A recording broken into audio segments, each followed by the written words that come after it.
अपने वस्त्र को जला करके उजाला किया, मंदिर के अंदर प्रकाश किया और वहां चोरी के लिए से गया हुआ था। इसके बाद वो पकड़ा गया। भगवान शंकर तो इतने से ही प्रसन्न हो गए कि आज हमारे मंदिर में किसी ने दीपदान किया। वास्तव में दीपदान का प्रकार मालूम, जो मंदिर में दीपक जलाता है उसके कुल में हमेशा दीपक जलता रहता है, कभी भी उसके वंश परंपरा में भ्रांत नहीं होता है, वंश परंपरा निरंतर चलती रहती है, इसीलिए दीपक जलाया जाता है। भगवान शंकर ने समझा कि आज ऐसा भक्त जिसने अपने वस्त्र को जला करके दान किया है, प्रसन्न हो गए। परंतु चोरी में पकड़े जाने के बाद उसे राजा ने भ्रांत कर दिया, चुप उपराध हो गए। अपने कुकर्मों के द्वारा मरने के बाद भी वो यमराज के दूतों के द्वारा बांधा गया। इतने में भगवान शंकर के पार्षद वहां पर पहुंचे और यमराज के दूतों के पास से बंधन से उसको छुड़ा लिया और तत्काल उस लोक को चला गया। वहां पर सारे दिव्य भोगों का भोग करता हुआ भगवान शिव के गणों में शामिल हो गया और महेश्वर की सेवा करने लगा। कालांतर में वही गुणनिधि कलिंगराज अरिंदम का पुत्र हुआ। उस दीपदान करने से वो राजा के घर में पैदा हुआ और उनका पुत्र बन के आया। वहां पर उसका नाम दम था। परंतु कहा गया है कि जो धार्मिक कार्य हम करते हैं, जो विद्या हम करते हैं, ज्ञान अर्जित करते हैं, तो कभी नष्ट नहीं होता। जिस योनि में हम जाएंगे उस योनि में उसकी बढ़ोतरी होती है, उसमें कमी नहीं आती। तो भगवान की मंदिर में दीपदान करने से अपने वस्त्र को जला देने के कारण वो राजा के घर में जाके उत्पन्न हुआ, तो उसका नाम दम था। तो उसको ये स्मरण था कि मैंने भगवान शिव के मंदिर में वस्त्र जलाया था, उसी सेवा में लग गया। जब उसके पिताजी की मृत्यु हुई, परलोक सिधार गए, तो राज सिंहासन पर बैठा और राजा जब बड़ी प्रसन्नता के साथ धर्म का प्रचार करने लगा। उसके राज्य में जितने शिवालय थे जीर्ण शीर्ण अवस्था में थे, टूटे फूटे थे, उनको सबको उसने पुनर्निर्माण कराया और गांव के जो अध्यक्ष है प्रधान, इनको उसने सूचना दी कि कोई भी ऐसा मंदिर हमारे राज्य में नहीं होना चाहिए जो मंदिर जिसमें किसी दान में किया जाए। ये अनिवार्य कर दिया उसने और दूसरों को लगा दिया कि किसी भी शिव मंदिर में ऐसा न हो जिसमें दीपदान न होता हो, दीप निरंतर हो। राजा का दमन करना दूसरों के लिए बड़ा कठिन था। कितने भी आसपास में पड़ोसी राजा थे, राज थे, सब राजा दल के प्रभाव से प्रभावित थे, उससे डरते थे। क्योंकि भोलेनाथ की कृपा से बढ़ती हुई कृपा नहीं होती है। भगवान जिसके रक्षक होते हैं उसका कोई कुछ बिगाड़ नहीं सकता। ब्रह्मा जी कहते हैं नारद, समस्त शिवालयों में दीपदान करवाने के लिए वह किसी धर्म को नहीं जानता। वो पूजा पाठ कम करता था, लेकिन एक सेवा उसकी दीपदान की जो है शिव के मंदिरों में निरंतर चलती रही। उन्होंने अपने राज्य में रहने वाले सभी मंदिरों में दीपदान अनिवार्य कर दिया। इसके बाद वो दीक्षित ब्राह्मण का पुत्र जो सब प्रकार के अधर्मों से पापों से पहले युक्त था, शिवालय में धन चुराने के लिए गया। उसने स्वार्थवश लालचवश अपने कपड़े को जलाया। इतने से ही भगवान शिव भक्त वत्सल में प्रसन्न हो गए और उसके जीवन के अंधेरे को ही दूर कर दिया। इसलिए कहते हैं कि जो अंधकार है, ज्ञान है, उसको दूर करने वाले भगवान भोलेनाथ हैं। जो मंदिर में अंधकार दूर करता है उसके जीवन में कभी अंधकार आता नहीं है, अज्ञानता नहीं आती है। इस सत्कर्म के फल से वो अनेक देश का राजा हुआ, धर्म उसका अनुराग हो गया, धर्म से प्रेम हो गया। गया, उसके आचरण में, उसके स्वभाव में धर्म मिल गया। फिर दीप की वासना करने होने से शिवालयों में दीपक जलवा कर उसने ये दिक्पाल का पद प्राप्त किया। भगवान भोलेनाथ की कृपा से वो दिक्पाल हो गया। ब्रह्मा जी कहते हैं नारद, देखो तो सही, कहाँ उसका ये कर्म, कहाँ दिक्पाल की पदवी मिली, जिसका वो मानव धर्मा प्राणी भोग कर रहा था। मनुष्य जो है वो मरण धर्मा हो गई, योगी पृथ्वी पर जन्म लेता है, उसमें तो निश्चित है, इसलिए मानव को मरण धर्मा कहा गया। लेकिन वो भगवान भोलेनाथ के प्रभाव से अनेक प्रकार के सुखों का उपभोग कर रहा था। ये तो उसके ऊपर शिव के संतुष्ट होने की बात बताई गई। अब आप ध्यान पूर्वक सुनो कि किस प्रकार सदा के लिए उसकी भगवान शिव के साथ मित्रता हो गई। मैं इस समय का वर्णन करता हूँ। नारद पहले के 5 कल्प की बात है। मूल ब्रह्मा के मानस पुत्र पुलस्त मुनि जो थे, ये ब्रह्मा जी के मानस पुत्र थे, उनसे विश्रवा का जन्म हुआ। विश्रवा के पुत्र हुए वैष्णव कुबेर थे। उनका पुत्र जो था रावण भी था, विभीषण भी था, कुंभकर्ण भी था।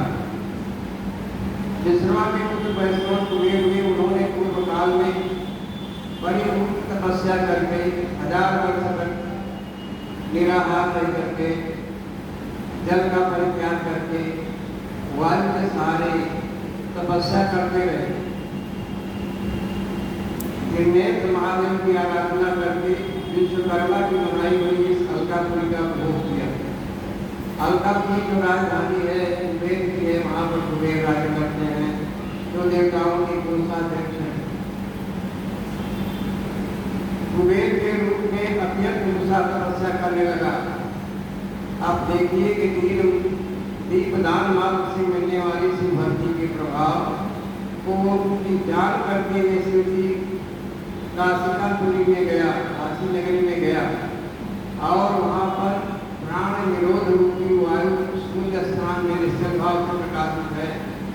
वहाँ पर जैसे फूल होता है पेड़ का, सदा स्थिर रहता है, हिलता डुलता नहीं है, उसी प्रकार से वहाँ बैठ करके काशीपुरी के काशी नगरी में वो शिवलिंग के सामने तपस्या करने लगा।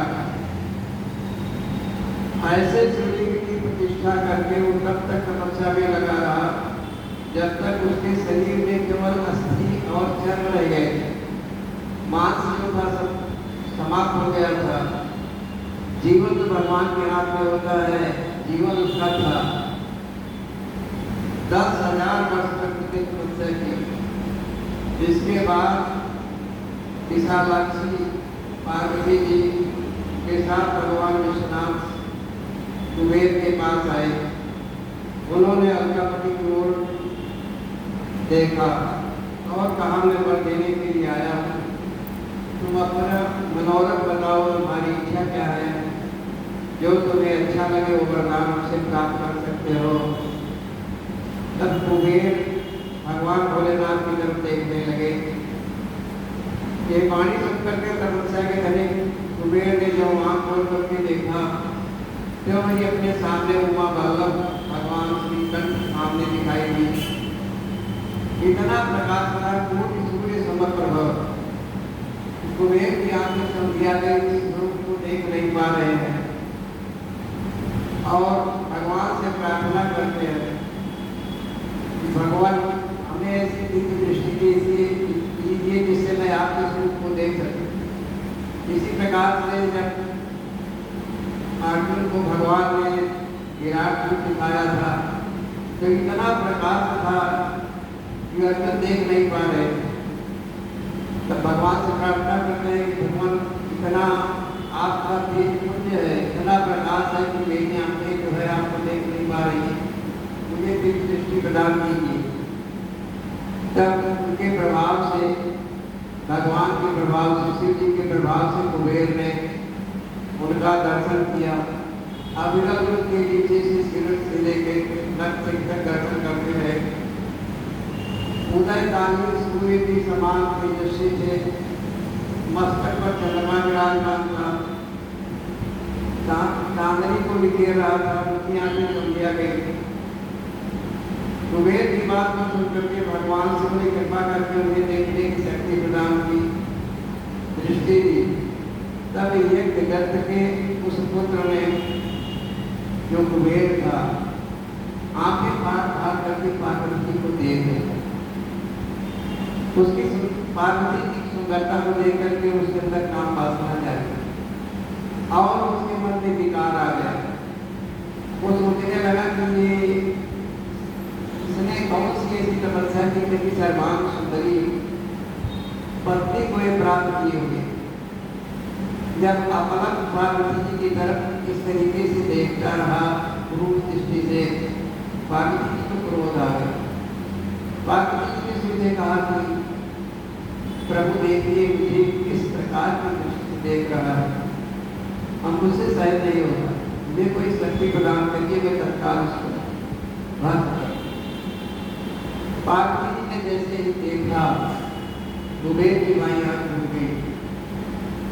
तब भगवान शंकर को बड़ा, क्योंकि करुणा के सागर है, उनको दया आ गई। उन्होंने कहा पार्वती आपने अमंगल कार्य कर दिया, तो आपका पुत्र है, हम दोनों को प्रारंभ से ही कई जन्मों से सेवा कर रहा है, भक्ति कर रहा है भाई। पार्वती जी ने कहा देखो बेटा, तुमको जो प्रारंभ को सजा मिली है, तुमने जो क्रूर दृष्टि से मुझे देखा है, उसकी सजा मिली है। बाईं आंख तुम्हारी टूट गई है। अब तुम पिंगल नेत्रों से देखो। इस प्रकार ब्रह्मा जी कहते हैं नारद, तब विश्वकर्मा ने भगवान शिव की आज्ञा अनुसार उस पर्वत पर जाकर के शीघ्र ही नाना प्रकार की मूर्ति रचना की। भगवान भोलेनाथ ने विश्वकर्मा को, जो देवताओं की शिल्पी हैं, कारीगर हैं, उनको कहा कि जाकर के हमारे कैलाश पर्वत पर भावनों की महलों की रचना कर दीजिए। जब महलों की रचना हो गई तो एक सुंदर गृह प्रदेश का मुहूर्त देख करके उसमें प्रवेश किए। कुछ काल तक बिना मस्ती के ही भगवान भोलेनाथ वहाँ पर विराजमान हुए। उसके बाद दक्ष की पुत्री सती के साथ विवाह रचा करके फिर विहार करने लगे। ब्रह्मा जी ने कहा नारद, देवी सती और भगवान शिव का तेजस परम पावन है, दिव्य है, गोपनीय से भी गोपनीय है। पूर्व काल में भगवान शिव विशिष्ट रूप धारण करके एक विशेष प्रकार का रूप धारण किए और स्थित हो गए। उनके साथ भगवती उमा विराजमान थी पीठ पर। उनके बाएं से विष्णु, दाएं से ब्रह्मा जी, मध्य से रुद्र देवता प्राकट हुआ। ब्रह्मा जी कहते हैं कि मैं ब्रह्मा सृष्टि करता हुआ, विष्णु भगवान जगत के जीवों के पालन करता हुए रुद्र के संहार का कार्य संभाला। उन ब्रह्मा ने जगत के जीवों की सृष्टि की तथा मानस पुत्रों को उत्पन्न किया। ब्रह्मा जी ने मानस पुत्र को मन मनसा मानसिक शक्ति के द्वारा जीवों की सृष्टि प्रारंभ कर दी। उसके बाद मेरे हृदय से अत्यंत मनोहर रूप वाली एक सुंदरी नारी उत्पन्न हुई, जिसका नाम संध्या था। सायंकाल के समय उसका रूप सौंदर्य खिल जाता था और वो निरंतर किसी मंत्र का जप करती रहती थी, बड़ी ही साध्वी थी। इसी प्रकार ब्रह्मा के मन से एक मनोहर पुरुष उत्पन्न हुआ जो अद्भुत था। उसके शरीर का कंठ प्रदेश जो था, कमर जो थी अत्यंत पतली थी, दांतों की पंक्तियां सुंदर थी, संसार में सबसे सुंदर दिखाई दे रहा था। उसके अंगों में केसर लगा हुआ था। उसके शरीर से मतवाले हाथी की गंध आ रही थी। उस पुरुष ने पूछा, भोलेनाथ कहते हैं कि उस पुरुष ने ब्रह्मा से पूछा कि मेरा नाम क्या है, मेरा काम क्या है, मैं कौन सा कार्य करूं, किस लिए मुझे उत्पन्न किया गया है। वो पुरुष को देख करके दक्ष आदि मेरे सभी पुत्र जो थे वो विस्मय से चकित हो गए, आश्चर्यचकित हो गए। ब्रह्मा जी कहते हैं दक्ष मेरे पुत्र जो है मरीचि है और अंगिरा है, वशिष्ठ है, पुलस्त है, ये सब उसके रूप सौंदर्य को देख करके आश्चर्यचकित रहे कि कौन है। उस पुरुष ने विनय पूर्वक गर्दन झुका करके प्रणाम किया।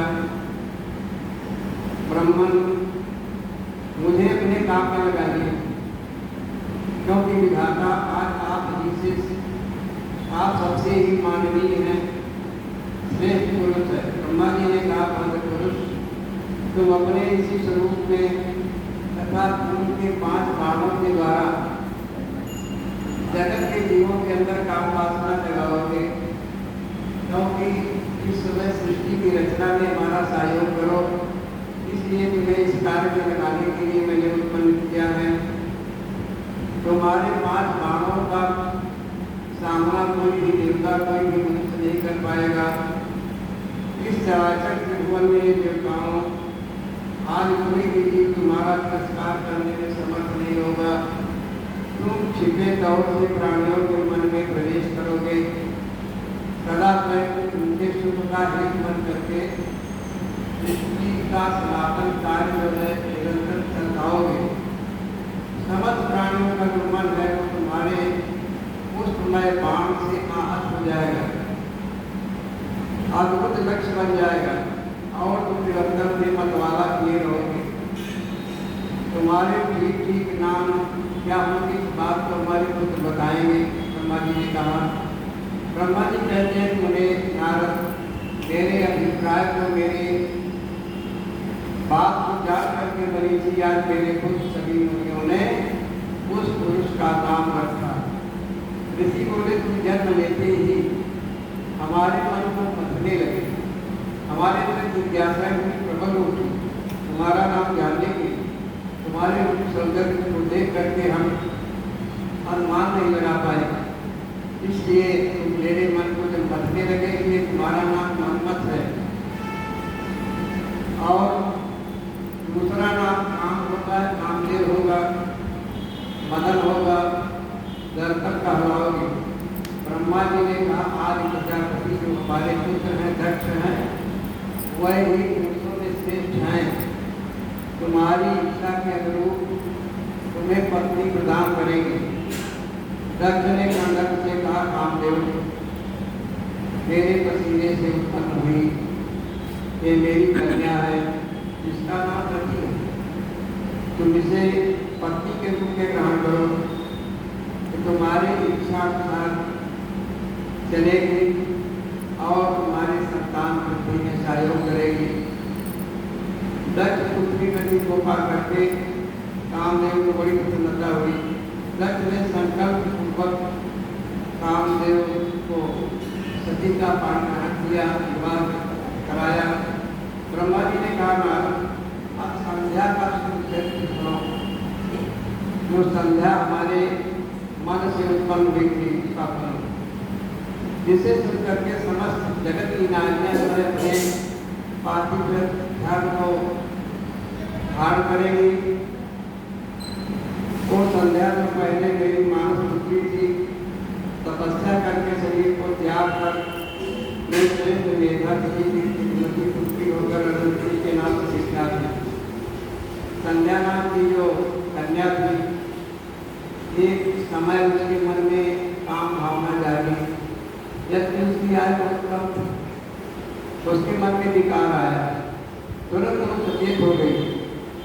उसने सोचा कि ये क्या अनर्थ हो रहा है, इतनी इस उम्र में जो है सकाम भाव आ जाना बहुत ही घातक है। ऐसा मैं वैदिक विधि द्वारा एक सीमा निर्धारित करूँगी कि गर्भ अवस्था के पहले किसी भी व्यक्ति, किसी भी जीव के अंदर काम भावना न जागे। इस प्रकार से उसने कहा कि इसको इस सीमा को निर्धारित करने के बाद मैं इस शरीर को अग्नि में आहुति दे दूंगी। इस प्रकार उसने मन में संकल्प किया और तपस्या करने के लिए चंद्रभाग पर्वत है उस पर चली गई। चंद्रभाग पर्वत जो है उसके बगल में एक बृहद लोहित सरोवर है।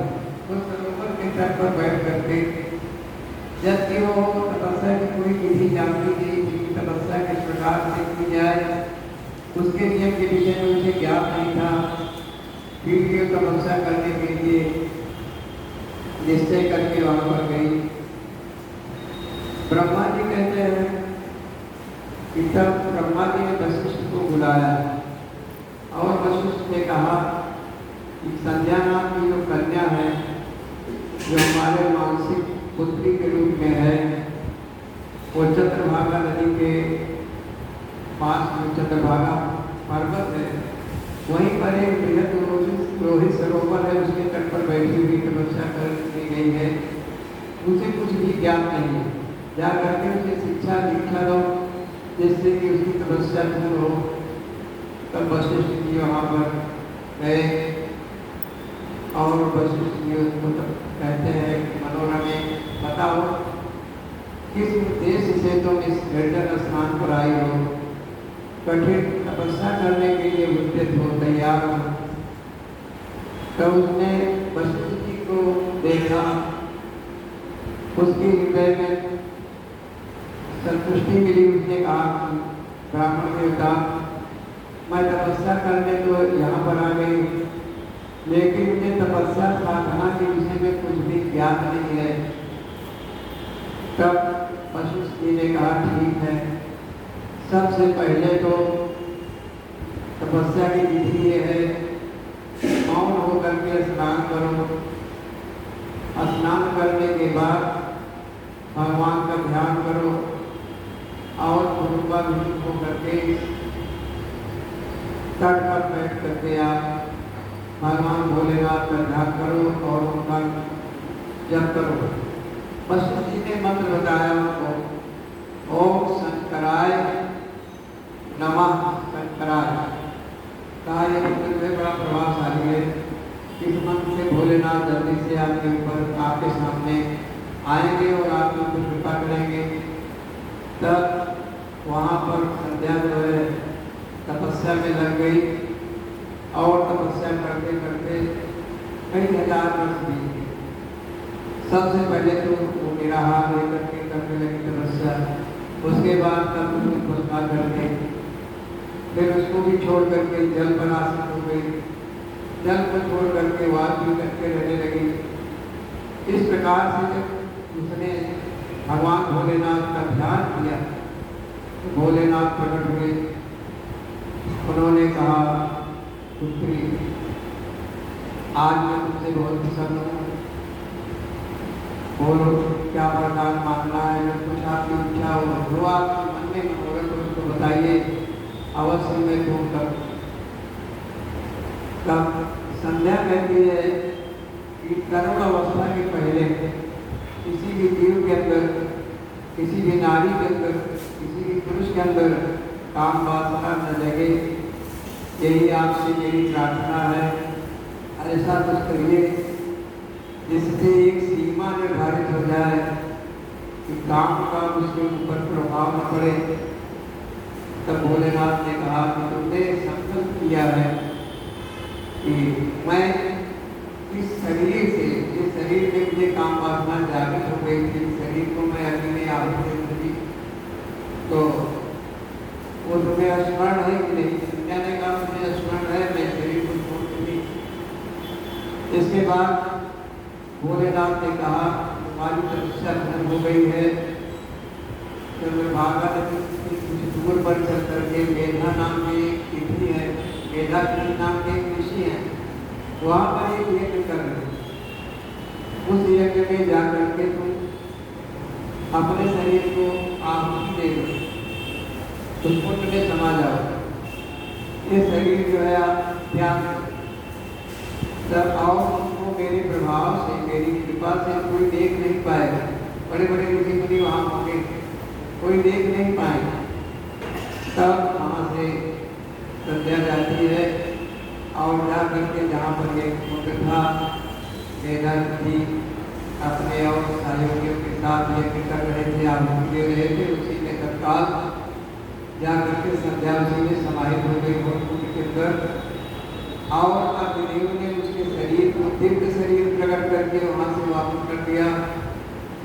तो वही संध्या जो है आरुंधति के रूप में, जो पतिव्रताओं में श्रेष्ठ हैं, वशिष्ठ जी की पत्नी है, उसके बाद मेधातिथि आरुंधति को अपनी पुत्री मान करके वशिष्ठ मुनि के साथ उनका विवाह कर देते हैं और एक धर्म की सीमा निर्धारित हो जाती है कि धर्म अवस्था के पहले कोई भी जो है काम से ग्रसित न हो, काम उसको न सताए। तो इस प्रकार से संध्या की आत्माहुति आरुंधति के रूप में अवतीर्ण होकर उनका वशिष्ठ के साथ विवाह हो गया। ब्रह्मा जी कहते नारद जब वरदान दे करके भगवान शंकर अंदर ध्यान हो गए, तब संध्या भी उसी स्थान पर गई। मेधातिथि मेधा जी के मुनि के यज्ञ में अपने शरीर को आहुति दे दी। पूर्व काल में महर्षि वशिष्ठ ने मूल परमेश्वर की आज्ञा से एक दृष्टि ब्रह्मचारी का लिए धारण करके उसे तपस्या के लिए उपयोगी नियमों का उपदेश दिया था। इसलिए वो मेधातिथि ने अपनी पुत्री अरुंधति का विवाह वशिष्ठ के साथ कर दिया।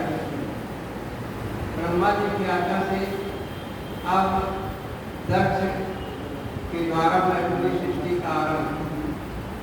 अगला चैत्र है। ब्रह्मा जी कहते हैं नारद प्रजापति दक्ष अपने आसन पर जाकर के मेरी आज्ञा पा करके प्रसन्न मन से नाना प्रकार की मानसिक सृष्टि करने लगे। लेकिन प्रजा सृष्टि की बढ़ती हुई देखकर प्रजापति दक्ष ने अपने पिता से कहा, दक्ष प्रजापति जब सृष्टि का विस्तार कर रहे थे तो प्रजा अगर बढ़ नहीं रही थी, तो ब्रह्मा जी से उन्होंने प्रार्थना की। दक्ष बोले ब्राह्मण प्रजा बढ़ नहीं रही है, प्रभु मैंने जितने दिनों की सृष्टि की थी वह सब उतने के उतने रह गए, कोई विकास नहीं हुआ, अब मैं क्या करूं। ब्रह्मा जी ने कहा प्रजापति दक्ष मेरी बात को ध्यानपूर्वक सुनो और उसके अनुसार कार्य करो। ब्रजेश प्रजापति पंचजन वीरण को जो परम सुंदरी पुत्री अग्निश्री है उसे तुम पत्नी रूप में ग्रहण करो। इसी के साथ मैथिल धर्म के द्वारा सृष्टि का विस्तार करो। असिकनी जैसी ब्राह्मणी के गर्भ से तुम बहुत सी संतानें उत्पन्न करोगे। मैथिल धर्म से प्रजा की उत्पत्ति करने के उद्देश्य से प्रजापति दक्ष ने उसके साथ विवाह किया। अपनी पत्नी वीरणी के गर्भ से प्रजापति दक्ष ने 10,000 पुत्र उत्पन्न किए, जो हार्यश्व कहलाए। नारद के सबके सब पुत्र समान धर्म का आचरण करने वाले हुए, पिता की भक्ति में तत्पर रह करके हुए सदा वैदिक मार्ग पर ही चलते थे, पूजा पाठ करते थे। एक समय पिता ने मुझे प्रजा की सृष्टि के लिए लगाया और कहा कि आप प्रजा की सृष्टि करिए। नारद तब में सभी दाक्षराय नामधारी पुत्र सृष्टि के उद्देश्य में तपस्या करने के लिए पश्चिम दिशा की ओर जाने लगे। वहाँ नारायण सन नामक परम पावन तीर्थ नारायण सरोवर है, जहाँ दिव्य सिंधु नदी और समुद्र का संगम होता है। उस तीर्थ जल का निकट से स्पर्श करके उनके अंतःकरण की शुद्धि हो गई, ज्ञान से संपन्न हो गए, उनकी आंतरिक जो मल राशि हो गई वह परमहंस धर्म में स्थित हो गए। दक्ष के शरीर पुत्र पिता के आदेश में बंधे थे तथा मन को सुनिश्चित करके प्रजा की वृद्धि के लिए वहाँ पर तपस्या करने लगे। नारद को पता लगता है कि दक्ष प्रजापति ने जो 10,000 पुत्रों को उत्पन्न किया है वह सब सृष्टि के कार्य में पिता पिता के आदेश को मानकर लगने वाले हैं। तो ब्रह्मा जी कहते हैं नारद, जब तुम्हें पता लगा कि हरिहर सृष्टि के लिए तपस्या कर रहे हैं, तब भगवान लक्ष्मीपति के हार्दिक अभिप्राय को जान करके तुम स्वयं उनके पास बड़े आदर के साथ कहने लगे, दक्ष पुत्र हरिषगण, तुम लोग पृथ्वी का हम देखते हो, प्रलय की आती है, सृष्टि और प्रलय दोनों होती है। बिना सृष्टि रचना करने के लिए कैसे उद्यत हो गए?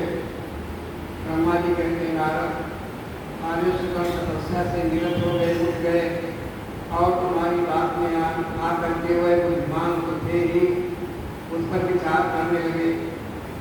उन्होंने विचार किया कि जो उत्तम शास्त्र रूपी पिता के निवृत्ति परक आदेश को नहीं समझता, वो केवल रज आदि गुणों पर विश्वास करने वाला पुरुष सृष्टि निर्माण का कार्य कैसे आरंभ कर सकता। इस प्रकार वे सब तपस्या करने के लिए चले गए। प्रजापति दक्ष को पता लगता है कि मेरे जो 10,000 पुत्र मैंने उत्पन्न किए थे, प्रजा का विस्तार करने के लिए, सृष्टि का विस्तार करने के लिए नारद ने उनको बहका दिया और वह तपस्या करने के लिए पश्चिम की ओर चले गए। बार बार कहने लगे, उत्तम संतानों का होना शोककारी स्थान, क्योंकि श्रेष्ठ पुत्रों के बिछड़ जाने से पिता को कष्ट होता है। दक्ष दुखी रहने लगे। इसके बाद अस्किनी के गर्भ से सबलासु नामक 1,000 पुत्र फिर दक्ष ने उत्पन्न किए। पिता का आदेश ला करके वह भी तपस्या करने के लिए, सृष्टि की रचना में सहयोग करने के लिए तपस्या करने लगे। जैसे ही नारद जी को पता लगा कि नारायण सरोवर पर जा करके दक्ष के जो 1,000 पुत्र हैं फिर से तपस्या कर रहे हैं, सृष्टि का सृजन करने के लिए, सृष्टि का विस्तार करने के लिए, तो नारद जी वहाँ पहुँचते हैं और पूर्ववत उनके पुत्रों को जैसे समझा बुझा करके भेज दिया था, वैसे तपस्या करने के लिए भेज दिया। इस पर दक्ष प्रजापति बहुत क्रोधित हुए और नारद जी को श्राप दे दिया, आज से तुम एक स्थान पर रुक नहीं पाओगे, ठहर नहीं पाओगे। इसी के द्वारा अपने वैदिक धर्म को बता करके तुम मेरे पुत्रों को ठग करके जो भोले भाले थे, भिक्षुकों का मार्ग बता दिया, तपस्या का मार्ग बता दिया, ये अच्छा नहीं किया। तुम निर्दयी हो, सठ हो, पाखंडी हो। हमारे बाप के बीच कम करके थे, इन्होंने 3 ऋणों से छुटकारा नहीं पाया था। जब कोई बच्चा पैदा होता है 3 ऋण उसके ऊपर होते हैं। पहला ऋण है ऋषि ऋण, दूसरा है देव ऋण, तीसरा है माता पिता ऋण। ये तीनों करना चाहिए, तीनों को चुका करके ही तभी मोक्ष की प्राप्ति होती। तो कह रहे हैं तीनों ऋणों से बने हुए मेरे पुत्रों को इन्होंने भिक्षुओं का अधिकारियों का मार्ग बता दिया है। अब इनका परलोक और लोक दोनों नष्ट हो गया है। जो पुरुष इन तीनों ऋणों को उतारे बिना ही मोक्ष की इच्छा, मुक्ति की इच्छा करता है, वैकुंठ की कामना करता है, मन में लिए माता पिता को त्याग कर घर से निकल जाता है, सन्यासी हो जाता है, तो अधोगति को प्राप्त होता है, उसको स्वर्ग की प्राप्ति नहीं होती। भारत तुम निर्दयी हो और बड़े निर्लज हो, बच्चों की बुद्धि में भेद पैदा करने वाले हो और अपने सुनिश्चित जो तुम्हारी पीठ फैली हुई है संसार में, तुम भक्ति के श्रेष्ठतम शिरोमणि हो, वो सब तुम अपने यश को नष्ट कर रहे हो। मूलमती तुम भगवान विष्णु के पार्षदों में डर की पूर्ति करते हो, आत्मा में अधम हो। तुमने बार बार मेरा मंगल किया है, इसलिए आज से तीनों लोगों में विचरते हुए तुम्हारा पैर कहीं पर स्थिर नहीं होगा, एक जगह पर तुम ठहर नहीं पाओगे, कहीं भी तुम्हें ठिकाना नहीं मिलेगा। नारद, यद्यपि तुम साधु पुरुषों के द्वारा सम्मानित हो, फिर भी उस समय दक्ष ने शोकवश हुए वैसा साथ नहीं दिया। ब्रह्मा जी कहते हैं यद्यपि आप साधु प्रवृत्ति हो, फिर भी दक्ष क्रोधित होकर के दक्ष ने आपको श्राप दे दिया है, वह ईश्वर की इच्छा को नहीं समझ सके। नारद, तुमने उस सात को चुपचाप ग्रहण कर लिया और अपने चित्त में विकार नहीं आने दिया, तुम्हें क्रोध नहीं आया। यही ब्रह्म भाव है, ईश्वर कोट के महात्मा पुरुष स्वयं साथ को निकाल देने में समर्थ होने पर भी उसे कह लेते हैं, क्योंकि वो भी एक पश्चाताप है, प्रायश्चित है। दक्ष की 60 कन्याओं का विवाह। ब्रह्मा जी कहते हैं देवर्षि, किसी समय दक्ष के इस बर्ताव को जान करके मैं भी वहाँ आ पहुँचा। ब्रह्मा जी पहुँच गए क्योंकि दोनों में आपस में विवाद हो रहा था। वहाँ आ पहुँचा और ऊपर उन्हें दोनों को शांत करा करके सांत्वना देने लगा। और तुम्हारी प्रसन्नता के लिए नारद, मैंने दक्ष के साथ तुम्हारा सुंदर स्नेहपूर्ण प्रेमपूर्वक संबंध फिर से स्थापित कराया, क्योंकि तुम मेरे पुत्र हो, मुनियों में श्रेष्ठ हो, देवर्षि हो, संपूर्ण देवताओं के प्रिय हो। इसलिए बड़े प्रेम से तुम्हें आश्वासन देकर मैं फिर अपने स्थान पर आ गया। प्रजापति दक्ष ने मेरी अनुनय के अनुसार अपनी पत्नी के गर्भ से 60 सुंदरी कन्याओं को जन्म दिया और आलस्य रहित होकर के धर्मार्थ के साथ उनका विवाह कराया। उन्हीं के संतानों से जीवों की भरी पड़ी। मैं उसी प्रसंग को बड़े प्रेम से कह रहा हूँ। दक्ष ने अपनी 10 कन्याएं विधि पूर्वक धर्म को ब्याह की, 13 कन्याएं कश्यप मुनि को, 27 कन्याओं का विवाह चंद्रमा के साथ कर दिया। भूत या बहुपुत्र अंगिरा तथा के साथ 2 कन्याएं और शेष 4 कन्याएं भी उनका विवाह आदित्य देवी के साथ कर दिया। इन सबकी संतानों परंपराओं के तीनों लोग पर गया, इसलिए विस्तार में उनका वर्णन नहीं किया जा सकता। कुछ लोग शिवा या सती को दक्ष की पुत्री बताते, दूसरे लोग उन्हें मंजरी शक्ति मानते, कुछ अन्य लोग सबसे छोटी मानते। अल्प भेद से तीनों बातें सही, क्योंकि हर कल्प में अलग अलग व्यवस्था होती है, अलग अलग ब्रह्मा होते हैं, अलग अलग ग्रंथ होते हैं। सबके फल जो है तपस्या के आधार पर, गुण के आधार पर सब अपने फल को प्राप्त करते हैं। साथ ही दर्शन वाणी से प्रेम पूर्वक युक्ति स्तुति दी थी, बारम्बार उनकी बात करके नमस्कार करते, तीन भाव से देवी को नमस्कार करते हैं। जैसे देवी शिवा पार्वती की संतुष्ट हुई, उन्होंने अपने प्राण की पूर्ति के लिए मन ही मन में विचार किया कि मैं दक्ष प्रजापति के यहाँ पुत्री के रूप में अवश्य आऊँगी, और दक्ष के हृदय में निवास करने लगी। उस समय दक्ष की बड़ी शोभा होने लगी। फिर उत्तम मुहूर्त देख करके दक्ष ने अपनी पत्नी में प्रसन्नता पूर्वक गर्भाधान किया। जो मुहूर्त होने अब दयाल शिवा दक्ष पत्नी के चित्त में निवास करने लगी। अब उनमें गर्भधान के सभी चिन्ह प्रकट हो गए। नारद उस अवस्था में गिरणी की शोभा बढ़ गई, उसके चित्त में अधिक हर्ष छा गया, प्रसन्नता हो गई। भगवती शिवा के निवास के प्रभाव से गिरणी मंगल पुत्री हो गई। जब माता जी गिरणी के प्रजापति के पत्नी के घर में आ गई तो एक प्रसन्नता का वातावरण उनके घर में विद्यमान हो गया।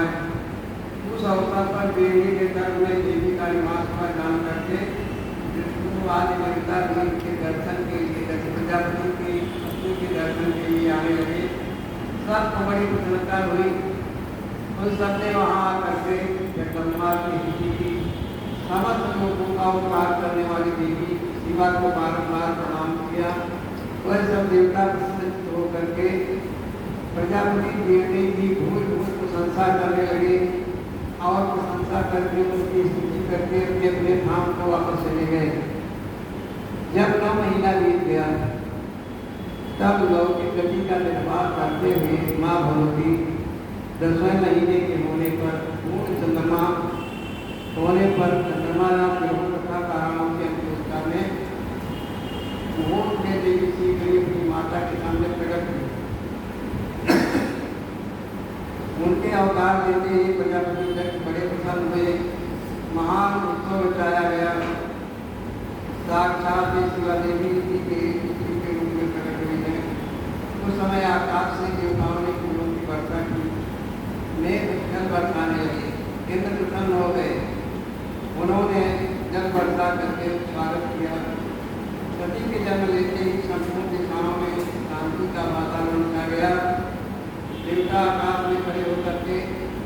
बंसुरी बजाने लगे। अब विशालाओं में जो अग्नि खुली हुई थी अपने आप प्रज्वलित हो गई, हवन कुंड में अग्नि प्रज्वलित हो गई। सबने हाथ जोड़ करके नमस्कार किया। तो विमान दक्ष की स्तुति करने पर जगत माता पार्वती जी अपने रूप को उन्होंने निकाला, ये आभास कराया कि मैंने जो वरदान दिया था आपको कि मैं पुत्री के रूप में आऊंगी, आज मुझे रूप धारण करके दक्ष प्रजापति को और उनकी पत्नी वीरणी को दर्शन देती हैं कि मैंने अपने विवाद को हमने प्रदान दिया था, उसके उत्तर में आपके यहाँ आ गई। अब तो तपस्या के फल को ग्रहण करो जो बहुत काल तक तुम लोगों ने तपस्या की। उस समय तक से ऐसा कर करके देवी ने अपनी माया से फिर से चतुर्भुजी रूप को छोड़ करके एक सुंदर बालिका के रूप में आ गई। सहसो भाव प्रकट करके रोने लगी। रोदन सुनकर के सभी स्त्रियां दासियां बड़े देर से वहां पर पहुंची। अस्त्री की पुत्री का लौकिक रूप देख करके वो सभी स्त्रियों को बड़ा हर्ष हुआ, बड़ी प्रसन्नता हुई। नगर के सब लोग उसमें जय जयकार करने लगे। गीत और बातों के साथ का भारी उत्सव मनाया गया। पुत्री का मनोहर रूप देख करके सबको बड़ी प्रसन्नता हुई। इस प्रकार श्रेष्ठ बाल्यावस्था में भी समस्त उसमें उसी तरह प्रवेश करने लगे जैसे पक्ष के बाल चंद्रमा में भी समस्त मनोहारी कलाएं प्रकट हो जाती हैं। दक्ष कन्या सभी सखियों के बीच में बैठी हुई थी, अब अपने भाव में निमग्न रहने लगी। भगवान करने लगी। जब थोड़ा बड़ी हुई तो अपने हाथ भगवान भोलेनाथ का चित्र बनाने लगी। मंगल में सखी जब पार्वती सुंदर गीत गाती तब स्नान आर्यन पुत्र का नाम लेकर के विस्मरण सत्पुरुष शिव का पूजन किया करती थी, क्योंकि उन्हीं की शक्ति भगवान भोलेनाथ की शक्ति थी उन्हीं को प्राप्त करने के लिए। क्योंकि कई रूपों में पार्वती के रूप में सती के रूप में बार बार वो अवतरित होती है और भोलेनाथ को भी अपना रूप स्वीकार करती है और कहती है। एक बार विवाह में पार्वती तपस्या कर रही थी, विष्णु भगवान गए, ब्रह्मा जी गए और तमाम इंद्र देवता गए, सब गए वहाँ पर समझाने बुझाने का प्रयास किया कि सबसे सुंदर जो विष्णु भगवान है उनके साथ विवाह रचाओ। संसार में सबसे सुंदर है, समर्थवान है। इंद्र भी गया, सब तो पार्वती ने इनकार कर दिया कि इनके साथ विवाह नहीं करूंगी। उन्होंने उसने कहा कि जन्म जन्म लगी रगरी हमारी परम संत राम कुमारी। मैं जन्म लूंगी, ये रगर है, मेरा ये संघर्ष है।